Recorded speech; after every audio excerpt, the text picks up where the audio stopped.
आगामी येणाऱ्या दिवाळी सणानिमित्त फटाके विक्रीची परवानगी ज्या ठिकाणी देण्यात आली आहे त्याच ठिकाणी फटाके विक्री करण्यात यावी। तसेच यंदाची दिवाळी नागरिकांनी प्रदूषण न करता पारंपरिक पद्धतीने साजरी करण्याचे आवाहन मनपा आयुक्तांनी नागरिकांना केले आहे।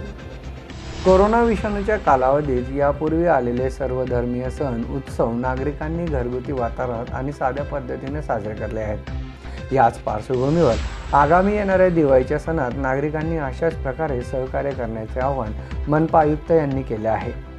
नागरिकांनी राज्य शासनाच्या नियमांचे पालन करावे जेणेकरून कोरोनाची साखळी खंडित राहणे शक्य आहे। कोरोना विषाणूच्या संसर्गामुळे धुळे बंद असलेली धुळे जिल्ह्यातील धार्मिक स्थळे अद्याप खुली झालेली नाहीत। दुसरी लाट दुर्दैवाने युरोपसारख्या देशामध्ये थंडीच्या पार्श्वभूमीवर आलेली आहे। आपल्याकडे ती येऊ नये हीच सदिच्छा आहे, हीच आपली मनापासूनची इच्छा आहे। परंतु जर दुर्दैवाने आलीच लाट तर त्या संबंधी आपण आपल्याकडे आतापर्यंत सर्वोच्च जे रुग्णसंख्या होती ती 6,000 सप्टेंबर महिन्यामध्ये 6,200पर्यंत गेली होती।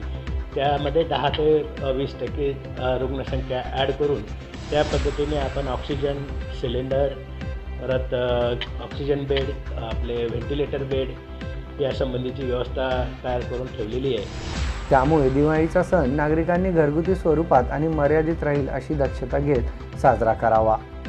यावर्षी फटाक्यांची आतिषबाजी टाळावी, त्याऐवजी दिव्यांची आरास रोषणाई करून दिवाळी सण आनंदित साजरा करावा। या काळात कोणत्याही प्रकारची गर्दी होणार नाही याची नागरिकांनी काळजी घ्यायची आहे। फटाक्यांमुळे वायू व ध्वनी प्रदूषणात मोठी वाढ होत असते। या प्रदूषणाचा नागरिक आणि प्राण्यांवर विपरीत परिणाम होत असतो। त्यामुळे तसेच कोरोना विषाणूमुळे परिणाम झालेल्या अनेकांना फटाक्यांच्या धुरामुळे वायू प्रदूषणात थेट परिणाम होऊन त्रास होण्याची शक्यता नाकारता येत नाही। त्यामुळे सावधगिरी बाळगावी असं आवाहन मनपा आयुक्तांनी नागरिकांना केलं आहे। हार्दिक शुभेच्छा की दीपावली अतिशय आनंदाची कोरोनामुक्तीची जावो आणि आपणही फटाके न फोडता प्रदूषणमुक्त दिवाळी साजरी करावी हीच माझी नागरिकांना नम्र विनंती आणि दिवाळीच्या परत एकदा शुभेच्छा। NDTV साठी अभिजित मोहिते, धुळे।